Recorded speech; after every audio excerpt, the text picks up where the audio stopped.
Quiero hablar sobre el tema la esperanza. La esperanza. Y quiero titular a este mensaje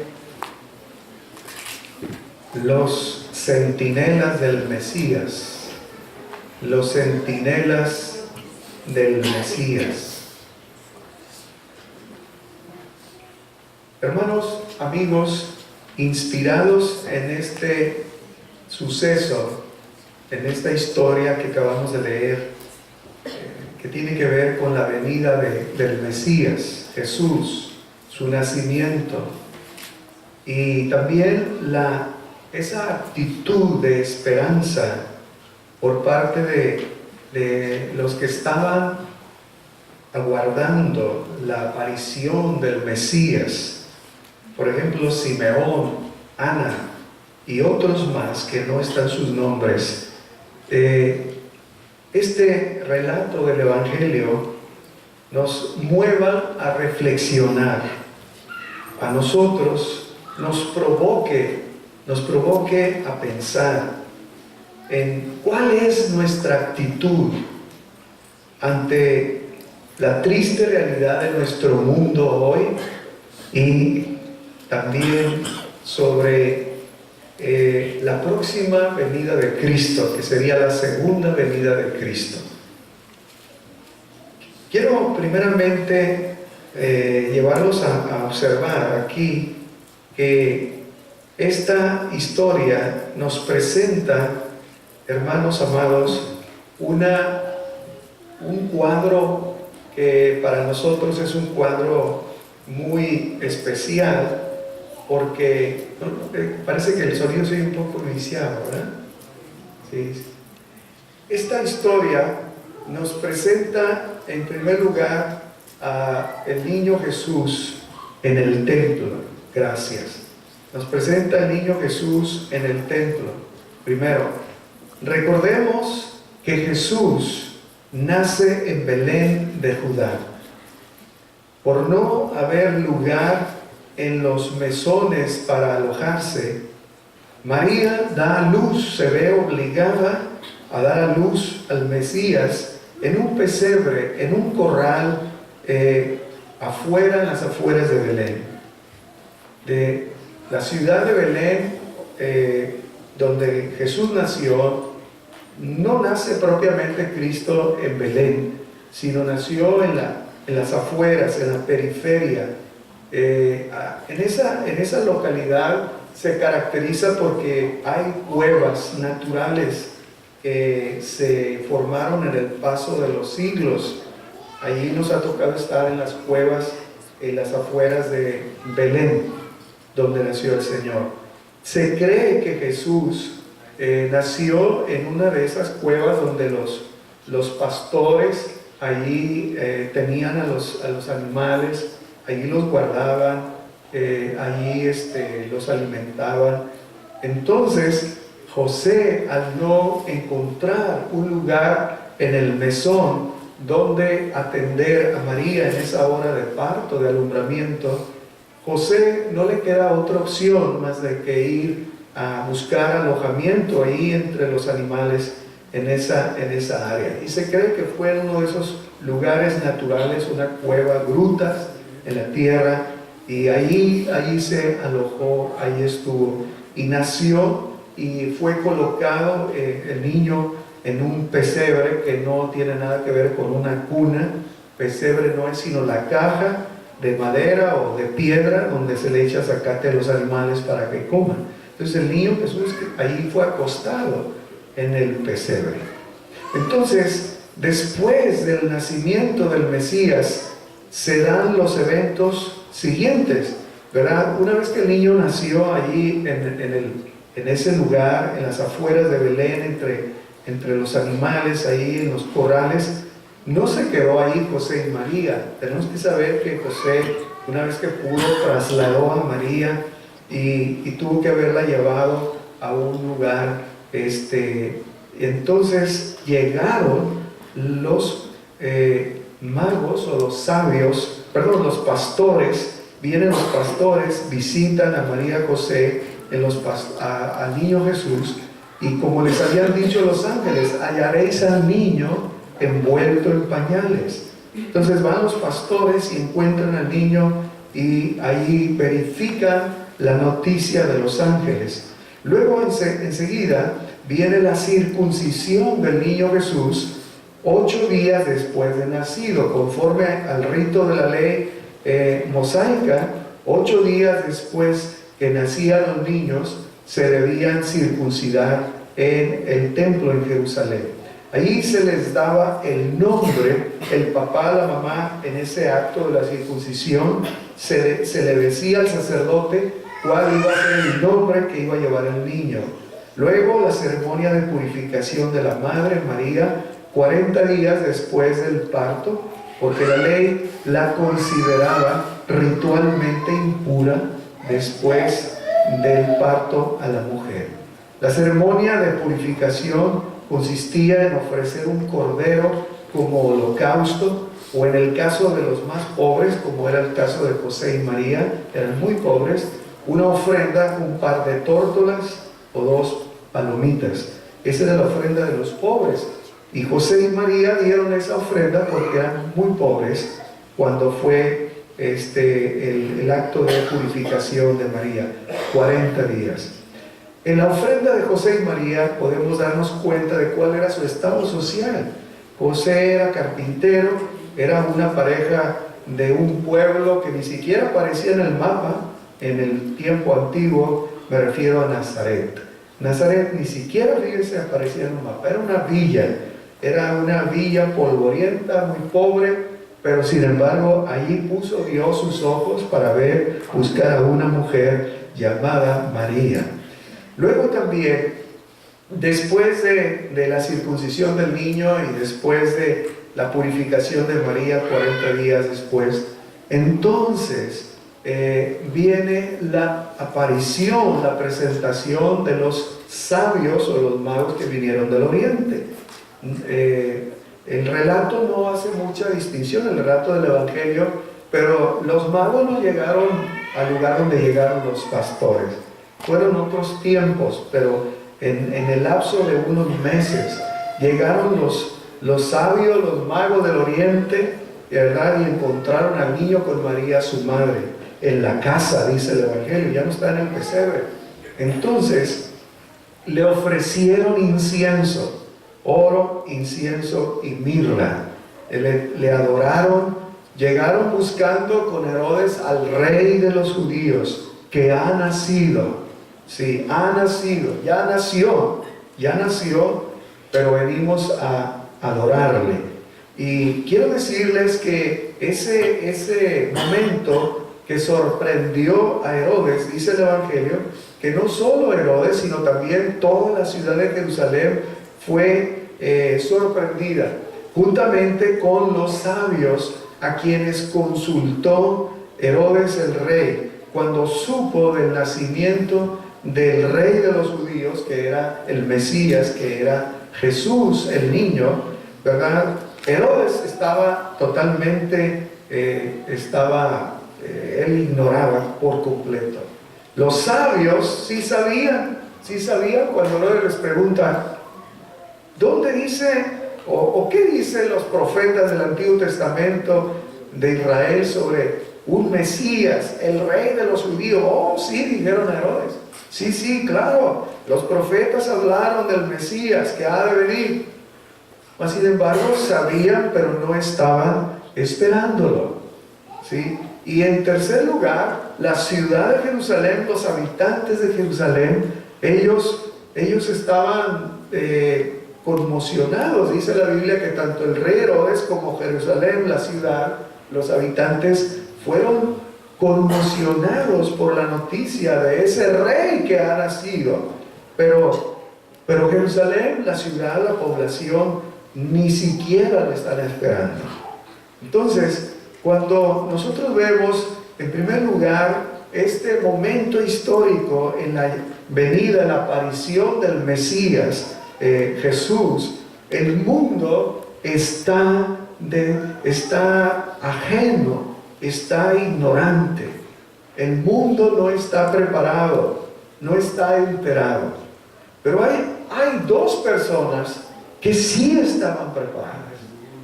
Y de ellas he leído hoy, de Simeón y Ana, la profetisa.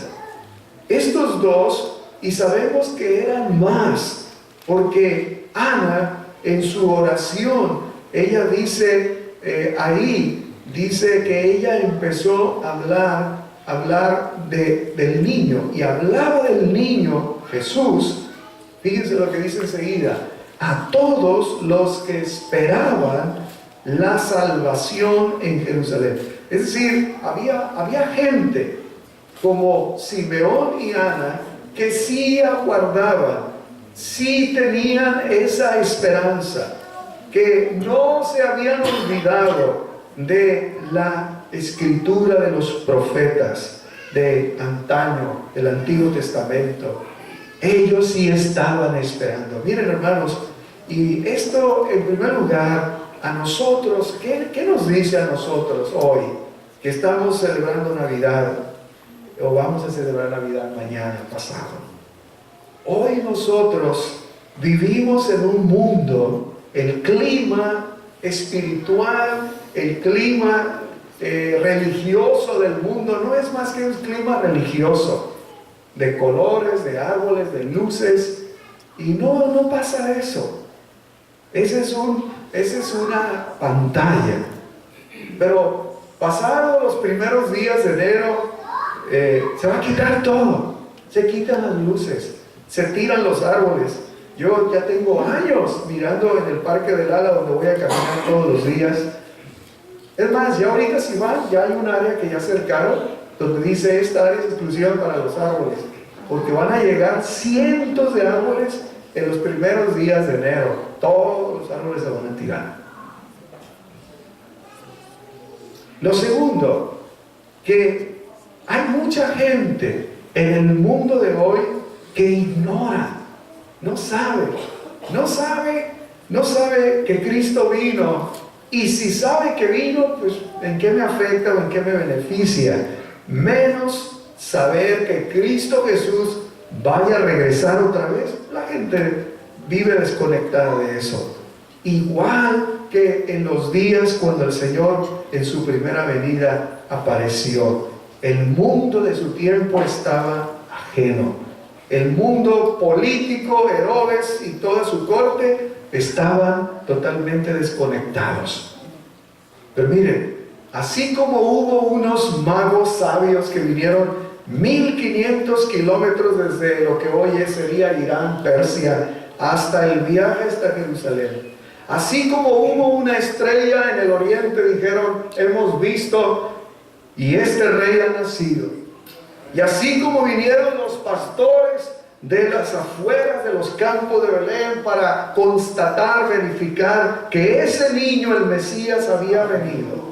Y así como estaban por el Espíritu Santo movidos Simeón y Ana, dos hombres que esperaban en la promesa de Dios, en la profecía de los profetas del Antiguo Testamento, el Espíritu Santo los mueve para que vayan en ese momento, Ana y Simeón, ahí a la misma hora, el mismo día y en el mismo lugar, con la misma pareja, con el mismo bebé, para que den cuenta de que ya se ha cumplido la palabra de los profetas. Ya ha venido el Mesías, está aquí. Hermanos, hoy lamentablemente es mucha la gente que no sabe de Jesús. Es más, voy a decir esto con mucho respeto, aún dentro de las iglesias hay mucha gente que, aunque son cristianos, pero están desconectados de Jesús. Así como hubo en los días de que llegaron los sabios, los magos del oriente, y le preguntaron a Herodes el rey: ¿dónde está el rey de los judíos? ¿Qué hizo Herodes? Se va y les pregunta a los sabios de Israel, los sabios, los fariseos, los escribas que eran eruditos en la palabra del Antiguo Testamento. Y ellos dijeron: sí, cómo no, sí sabemos, lo hemos leído, aquí está.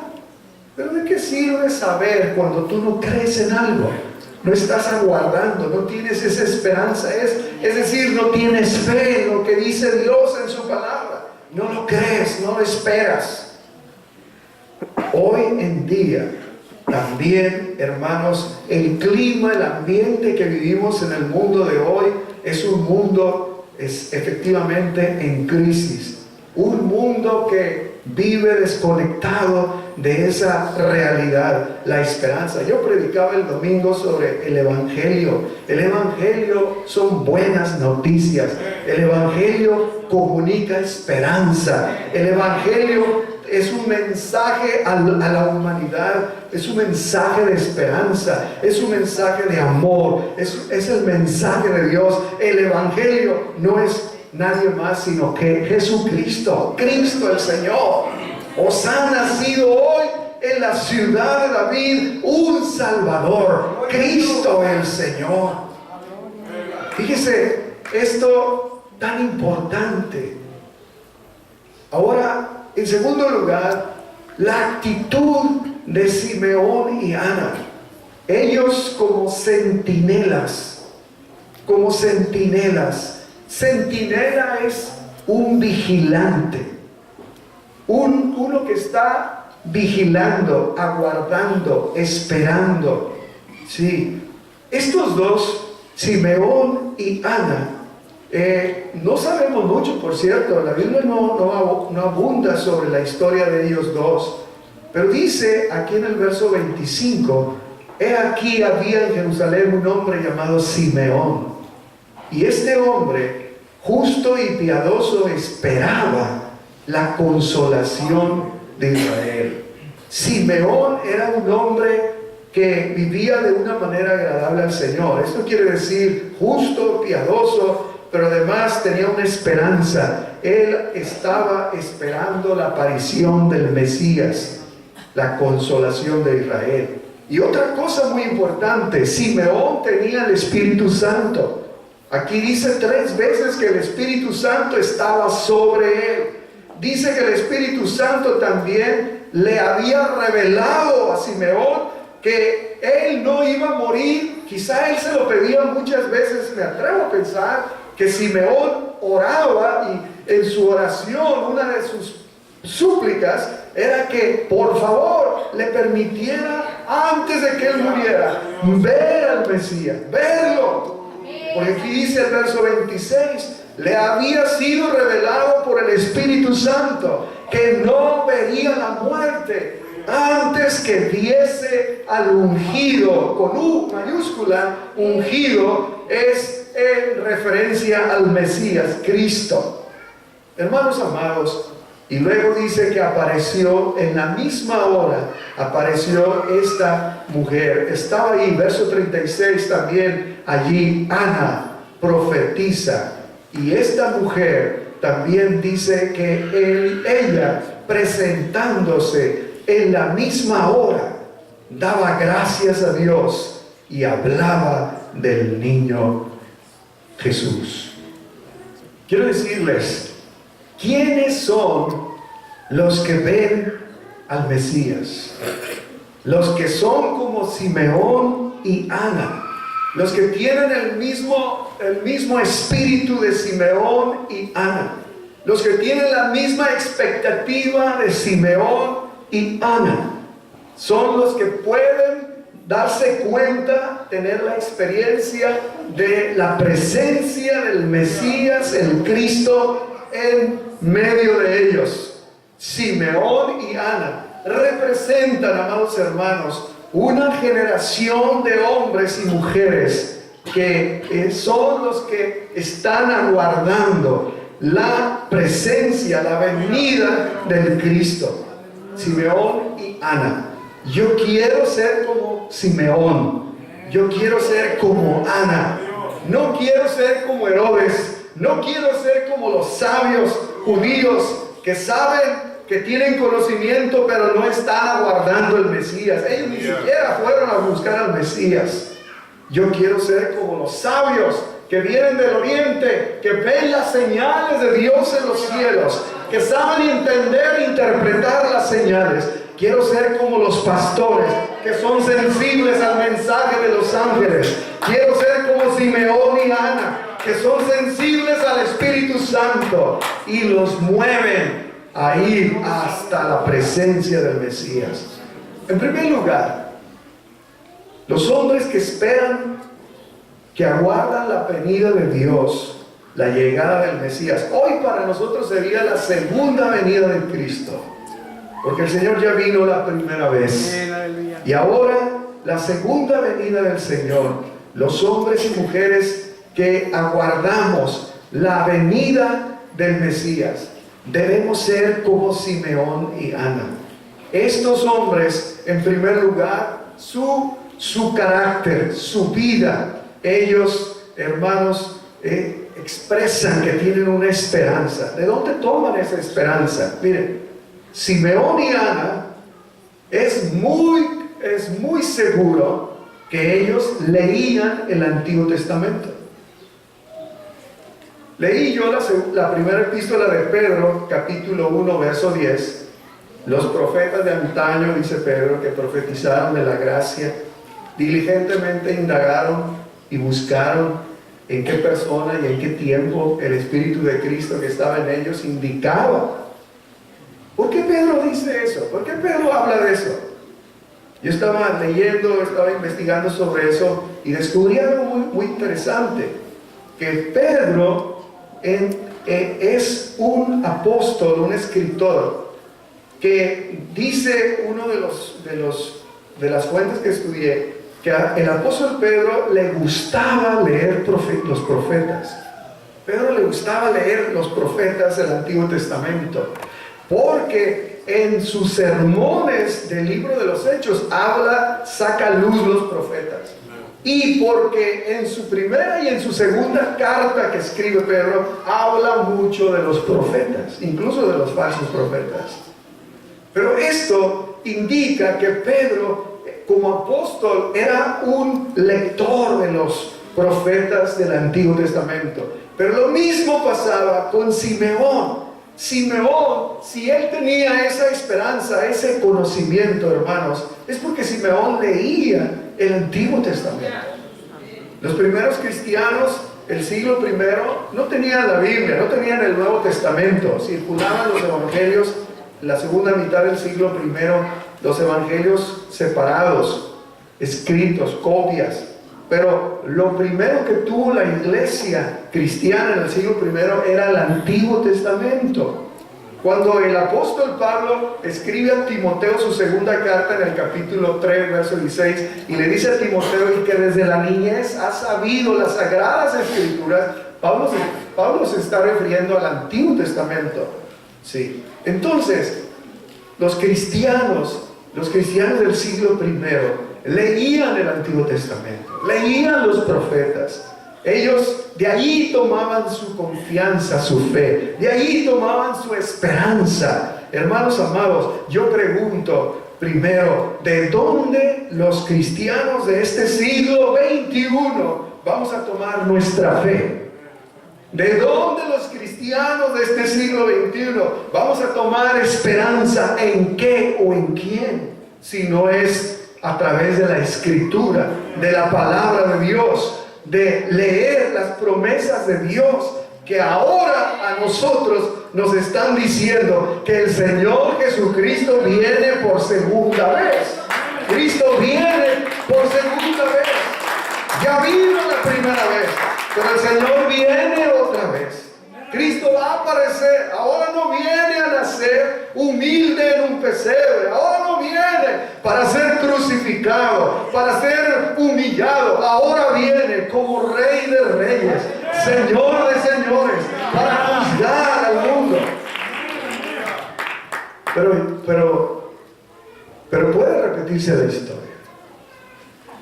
Puede repetirse la historia de que hoy, como ayer, en los siglos pasados, Cristo venga y no lo estamos esperando. Que sepamos que Cristo viene porque crecimos oyendo eso desde que éramos niños. Pero en ese aspecto somos ateos. ¿Lo creemos?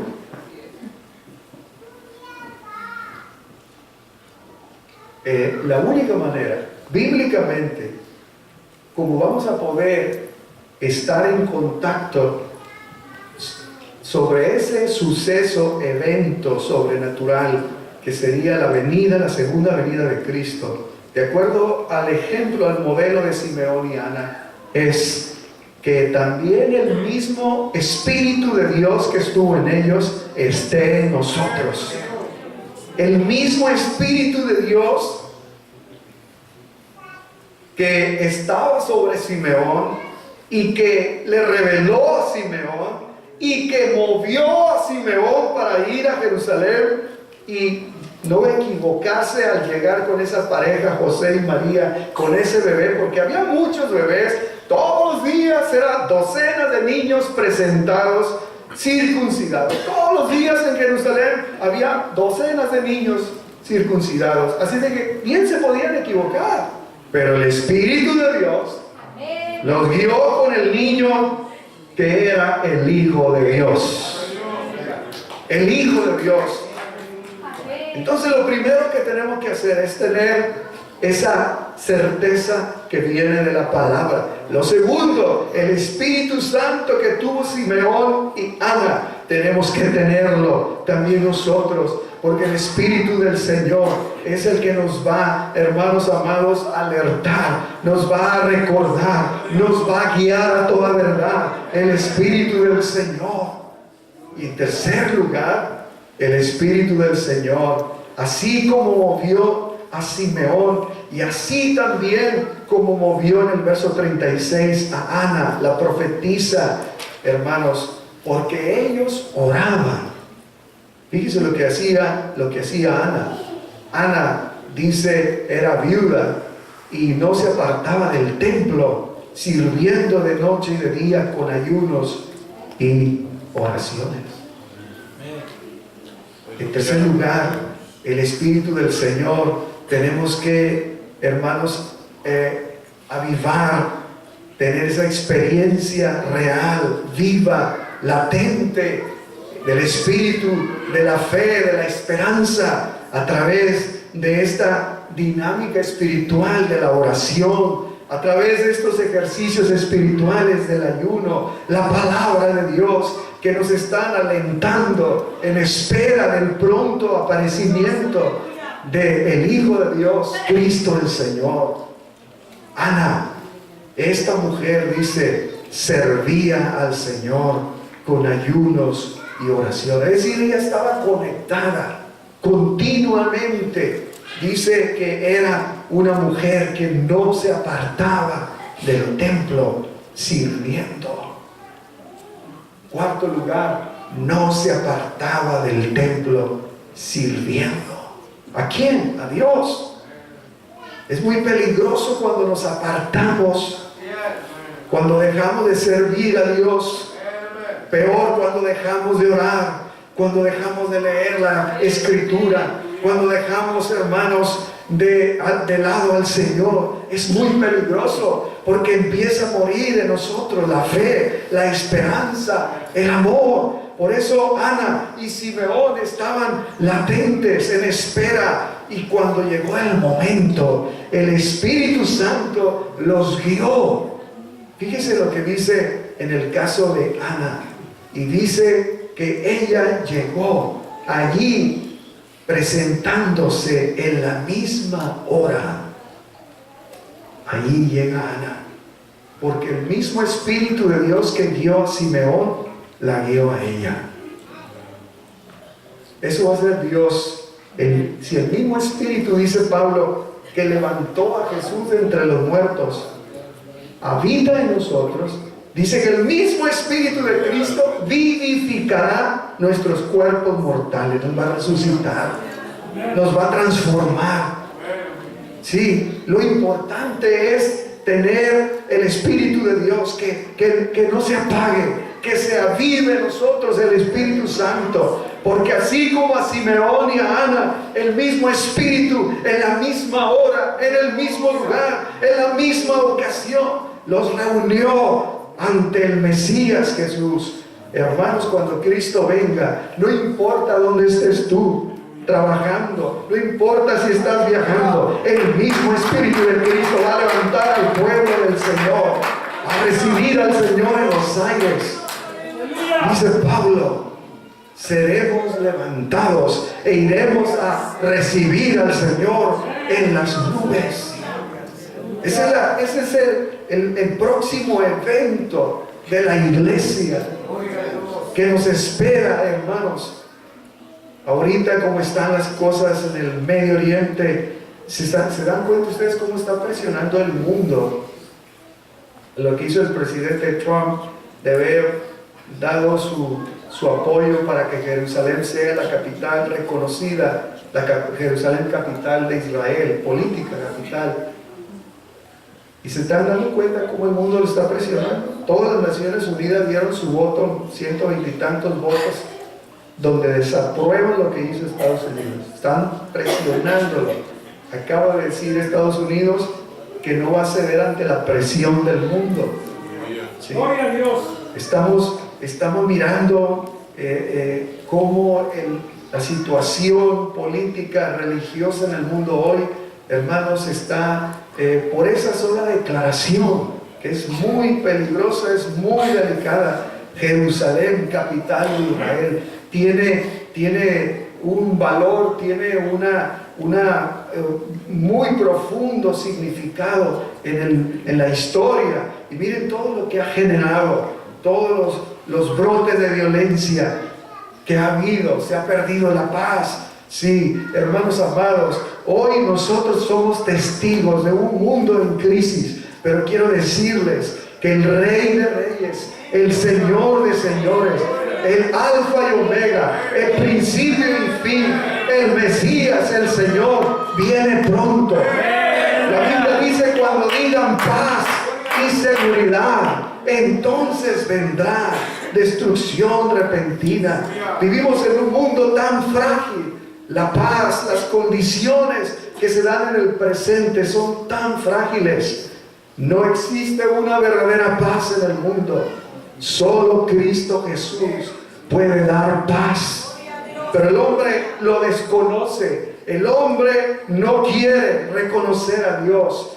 Por eso, hermanos amados, nos remitimos a la historia bíblica. ¿Qué hizo Herodes cuando llegaron los sabios, los magos del Oriente, buscando al niño Jesús? Ellos lo reconocían. ¿Dónde está el rey de los judíos que ha nacido? ¿Qué hizo Herodes?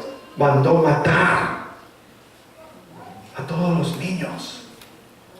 Ese es el mismo espíritu que está hoy, el espíritu de las tinieblas, del reino del mal, en contra del Mesías. Desde hace 21 siglos Herodes representa el linaje de la serpiente, contrario al reino de Dios, de la luz.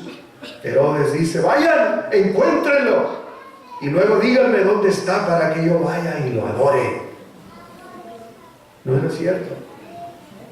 Él era un enemigo del Mesías. Y mandó matar a los niños. En conclusión, hermanos,